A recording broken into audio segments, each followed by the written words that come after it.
Tip FM's Tip Today. With Slattery's Garage, puck on. It's time to change. Test drive the award-winning range of Peugeot hybrids and fully electric vehicles at Slattery's Garage today. See slatterysgarage.ie. And you're very welcome back. Paul, I'm not ignoring that wonderful WhatsApp you sent us, and we'd love to talk to you about it in detail, in fact, so I know that Leanne will be in contact with you where that is concerned, but thanks very much indeed for that. So one of our listeners on to say is following my conversation with Carl Clancy.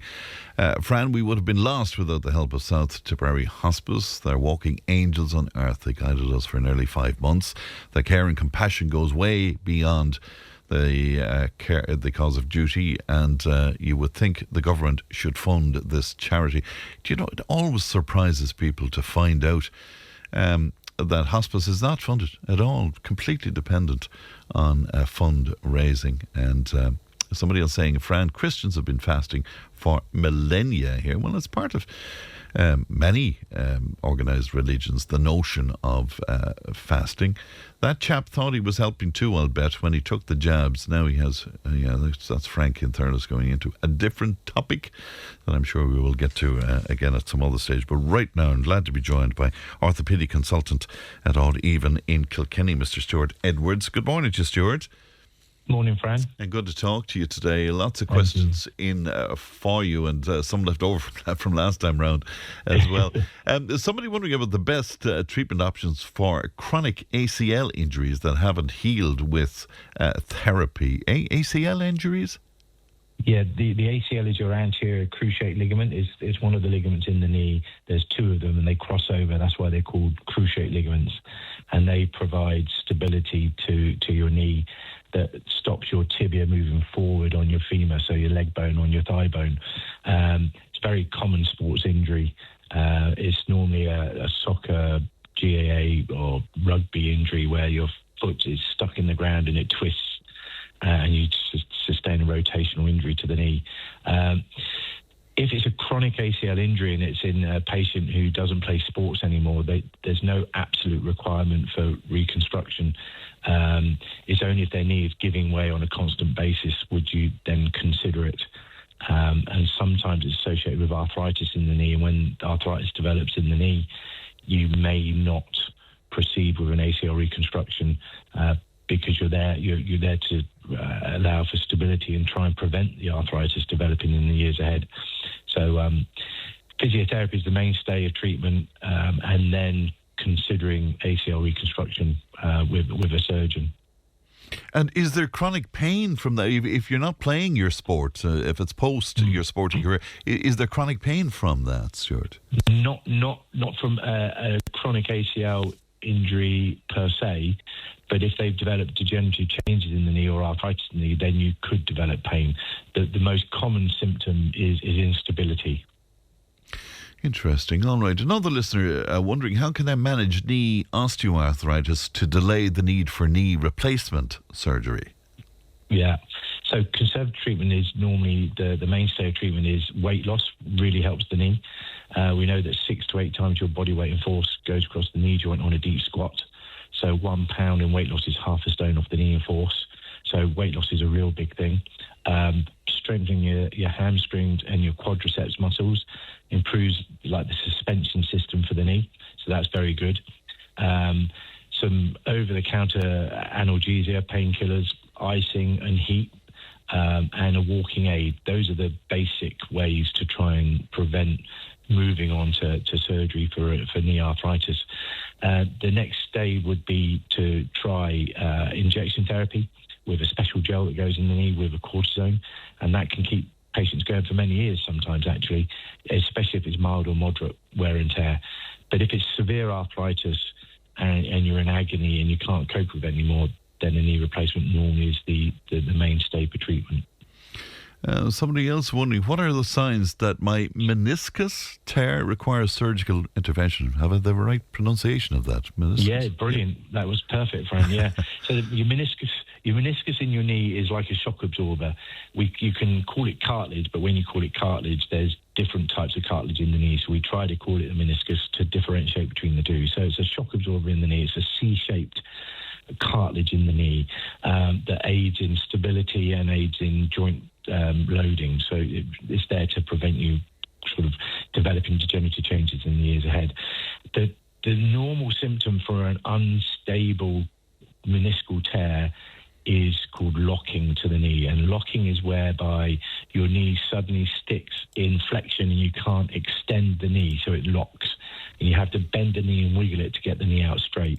So that's the most common indication to have surgery on a meniscal tear, and surgery can be to repair the meniscus, but if it's an old tear or it's in an area of the cartilage or the meniscus that's got no blood supply, then sometimes you have to partially resect it.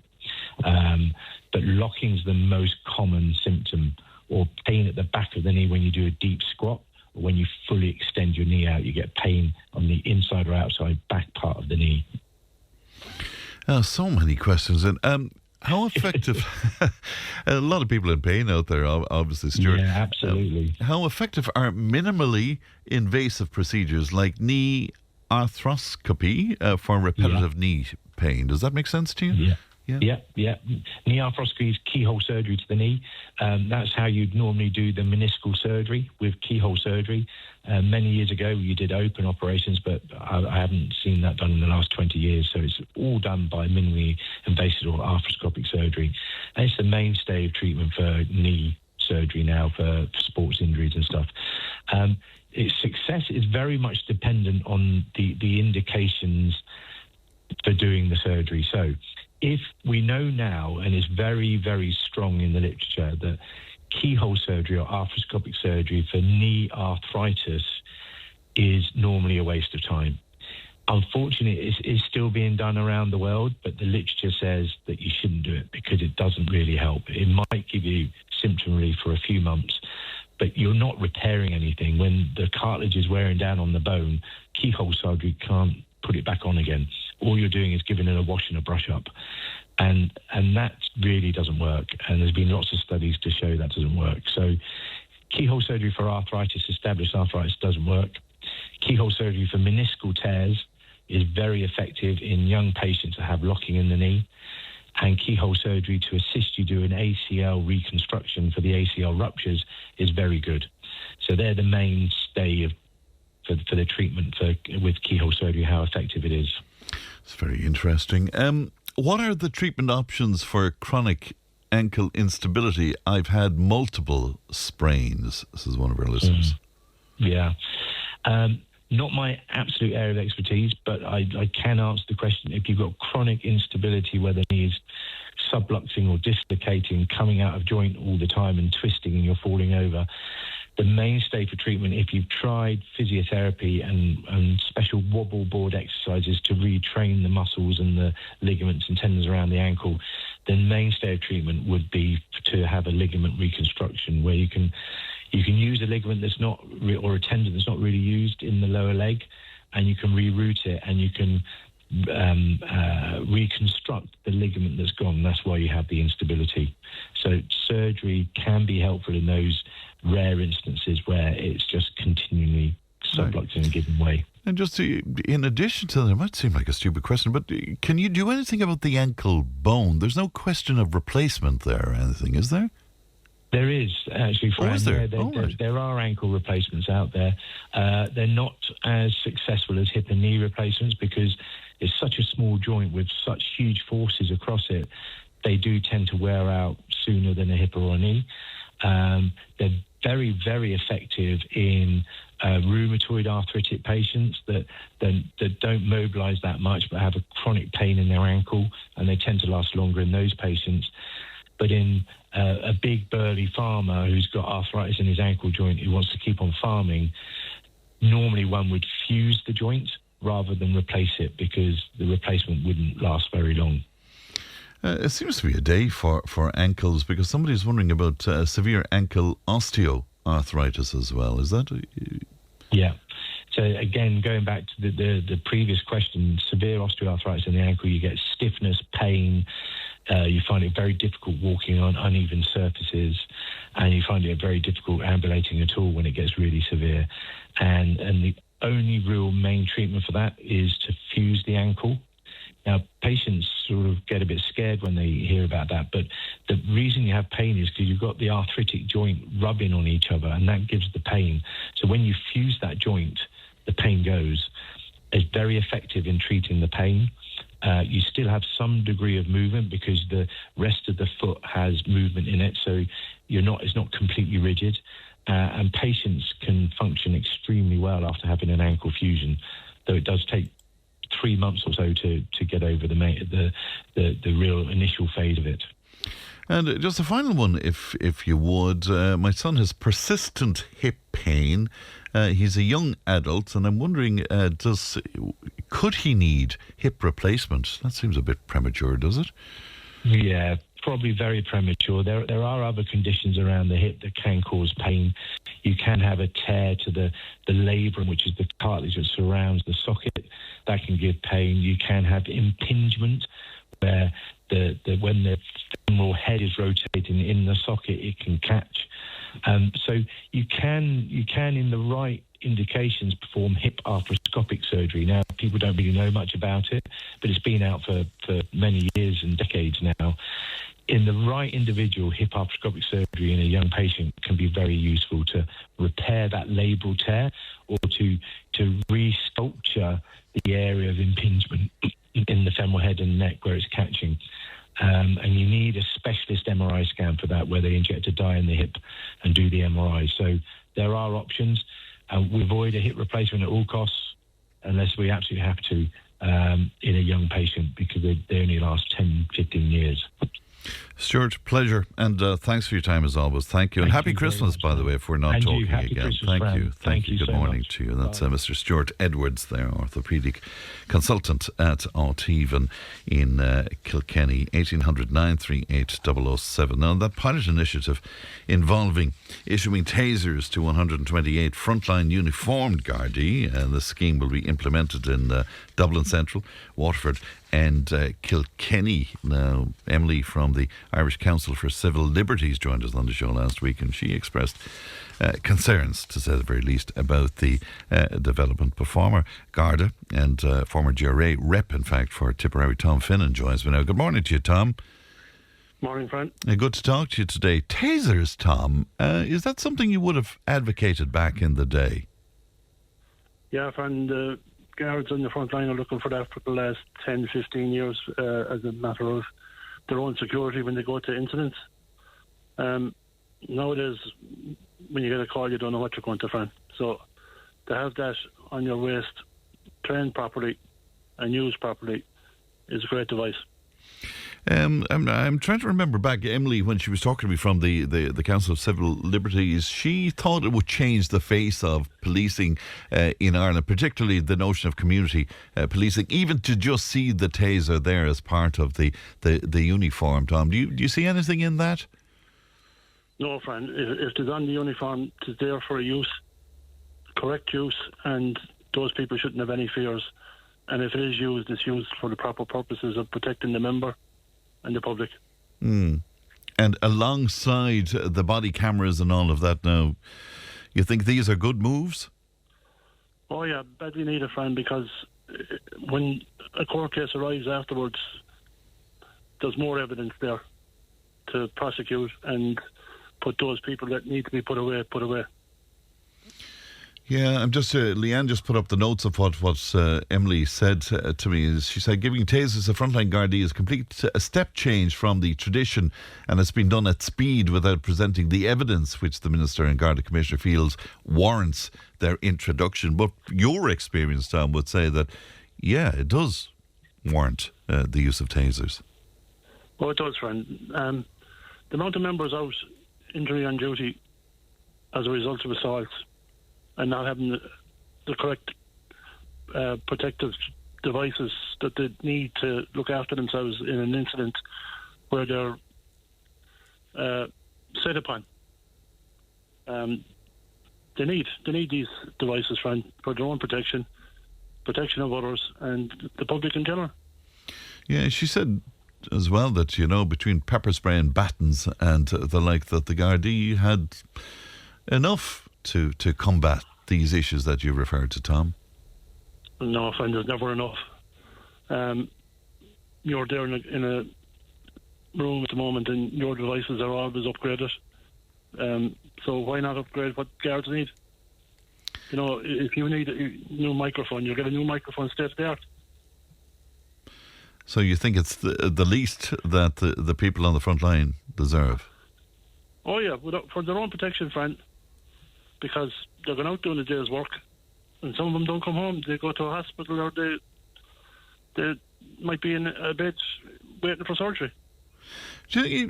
One of the reasons that might stop people making the decision to join the force, do you think that plays into people not joining the force, feeling that they're not protected enough, maybe, Tom?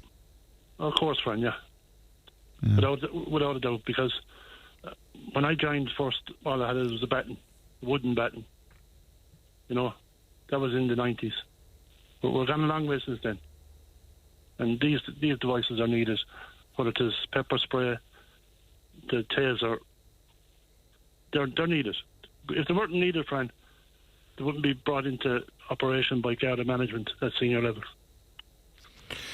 And now that you're removed, I'd love your view on all that's been said at the moment about Drew Harris and that deal he had on the rent of his home, and the 212,000 cost for the security revamp and the 400,000 for refurbishment and stuff.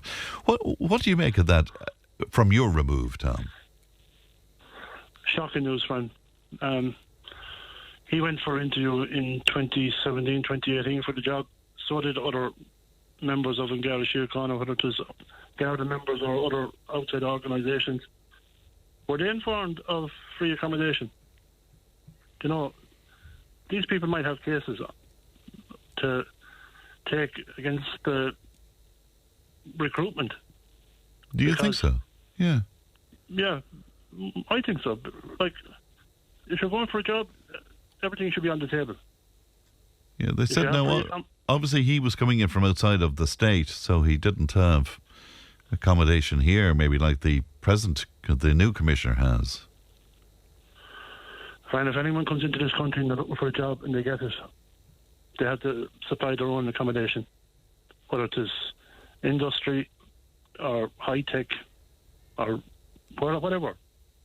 These people have to provide their own accommodation, whether it is buy a house or rent a hotel room for X number of months till they find a suitable location near their job. And Alan Kelly, who questioned Jim O'Callaghan, the Justice Minister, on this, was making the point that it must be a blow for rank and file Gardaí to, you know, I mean, they're struggling on what they're paid, and then they look at this. Was that a fair comment, do you think? Yeah, that's a valid comment, friend, because if guards from Tipperary go up to Dublin to do duty in an operation like the next year's European... the presidency, yes. European presidency, sorry. Yeah. They're put up in an accommodation, right? And they get nothing but accommodation and meals for their duration. So it's basic stuff. Basic stuff, man. Like the commissioner, like the biggest thing I see with the commissioner and his accommodation and the upgrade of security, he had security on the ground with members of the ERU. So what was the need for the 250-odd thousand to upgrade the accommodation? Because whoever replaced him, and now it's Justin Kelly, and he lives up around Dublin, is he getting the same in his house?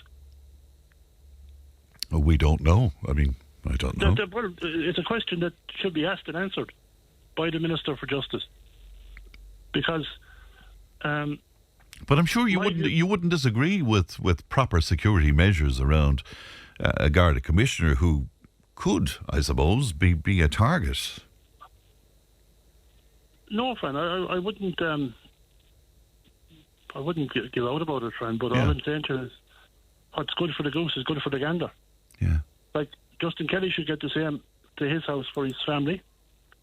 Drew Harris came down to an OPW house within the confines of the Phoenix Park. Yeah. There was 250,000 of an outlay on security, and another X amount for each year. So all I'd say to you is, this is a sweetheart deal, in my view, and it shouldn't have been done, because he was coming in looking for a job. He was getting well paid, and he should have provided his own accommodation, and then the security would come after that. All right. Tom, great to talk to you, and a happy Christmas to you and yours, Tom, and thanks for coming on with us. That's former GRA rep, foreign Tipperary, Tom Finnan, speaking to us there. 083 311 3311. Tip FM's Tip Today. With Slattery's Garage, puck on. It's time to change. Test drive the award-winning range of Peugeot hybrids and fully electric vehicles at Slattery's Garage today. See slatterysgarage.ie.